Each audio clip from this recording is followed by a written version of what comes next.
चली बारात सुनते सब रानी, विकाल मीने का जन लगु पानी। चलही बारात सुनते सब रानी, विकल मीने गण जन लगु पानी। जब रानियों ने सुना कि बारात की जाने की तैयारी हो, बारात को जाना है, तो समस्त रानियां, क्योंकि जनक जी की स्वयना और कुशध्वज की रानी भी सुना तो व्याकुल हो जाती है, जैसे कि कम पानी में मछली हो, इस प्रकार की तड़पने लगती हैं।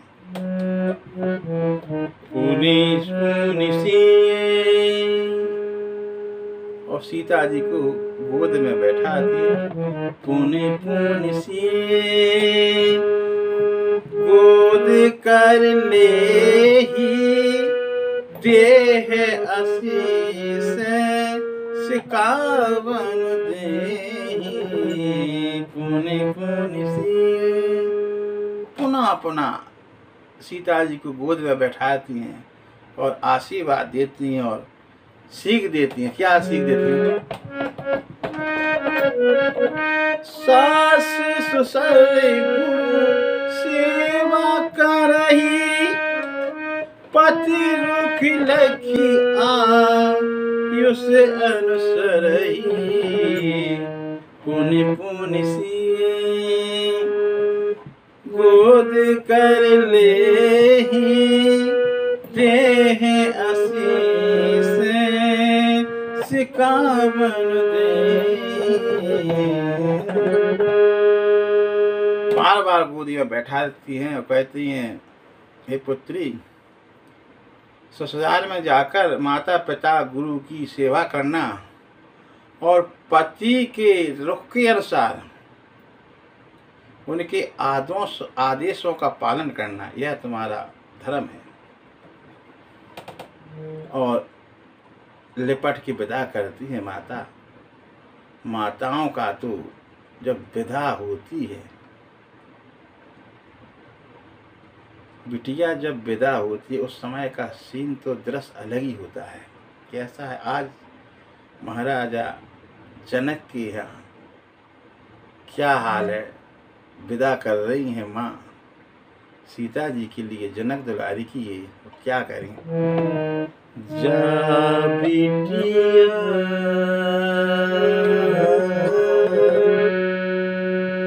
अपने साजन की, जा बिटिया सदा प्यारी रहे, सदा प्यारी रहे साजन की। जा बेटिया अपने साजन की,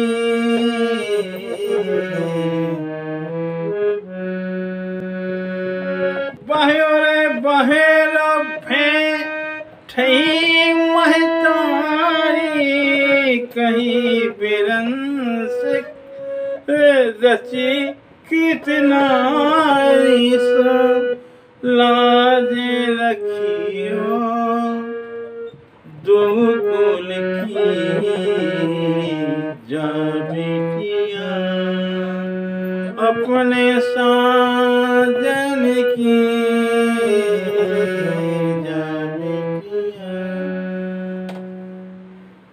जब माता ने लिपट के जब बार बार भेंट करके रोई और कहा, बेटी तुम अपने साजन की प्यारी हुई, और माता की आंखों से आंसू झरझर झर रहे हैं। ही ज़्यादा व्याकुल होती हैं, दुखी होती हैं, तब सीता जी क्या कहती हैं? सीता जी कह रही हैं, मैं बिटिया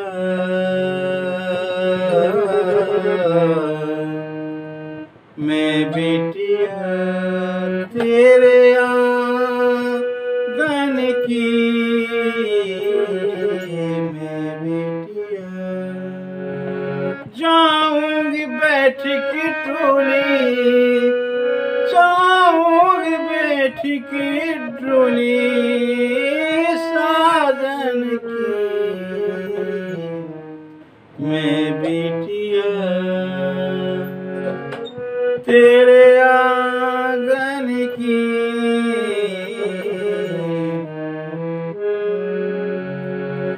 मत रो माँ तू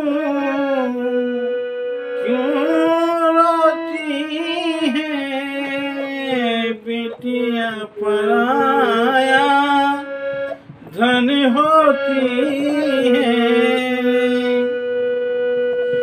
मत रो माँ तू क्यों रोती है, बेटियां पराया धन होती है। राजा की हो या निर्धन की, मैं बेटिया तेरे आंगन की, मैं बेटिया।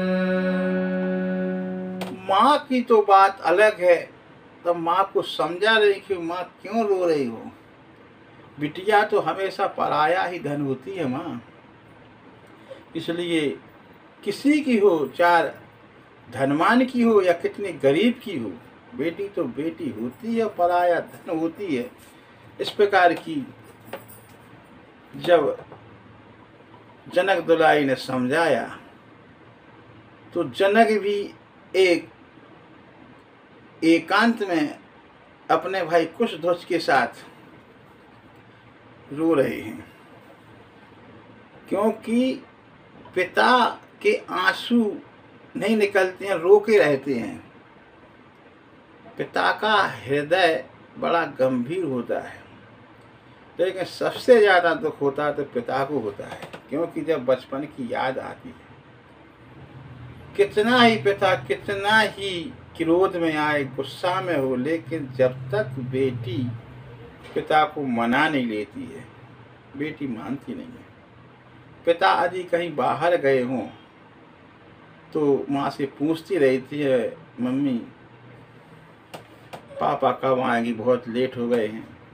मतलब एक के सोचने वाली सिर्फ बिटिया होती है, बेटे तो शायद ही पूछते हों, लेकिन जब बेटियों का अधिक प्रेम होता है तो दशरथ जी एकांत में रो रहे हैं। सिए बिलो की धीरता भागी, रहे कहावत परम विरागी। जो परम विरागी कहे जाते थे, आज सीता जी के वियोग में धीरता भी भाग गई है। लीने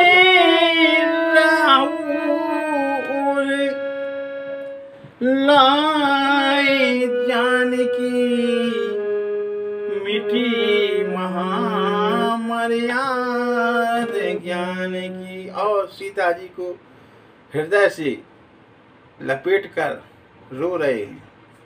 वहाँ पर तो योजना का ज्ञान था, सारी मर्यादा खत्म हो जाती, परम वैरागी कहे जाते हैं, सारे विराग ज्ञान सब खत्म हो जाते हैं।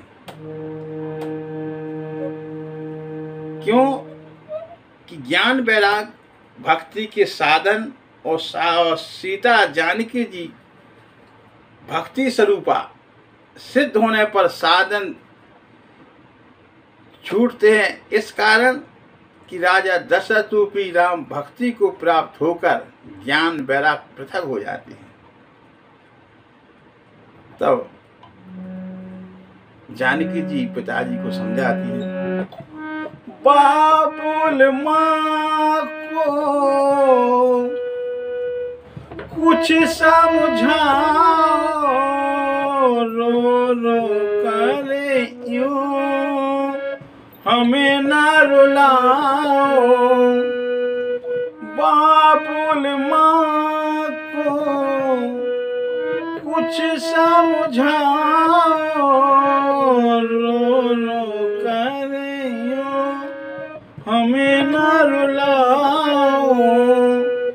याद न भूलना बचपन की मैं गुड़िया, तेरे आंगन की मैं बिटिया। पिताजी बड़ा धैर्य रखता है, लेकिन बेटी को विदा तो करना ही है।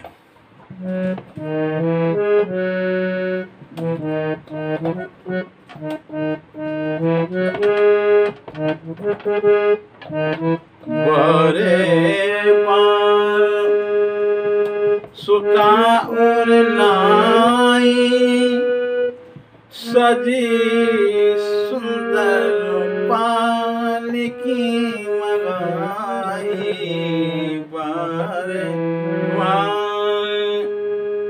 सुता और लाई, सजी सुंदर पालकी मंगाई। तब चतुर मंत्रियों से कहा कि पालकी को लाओ।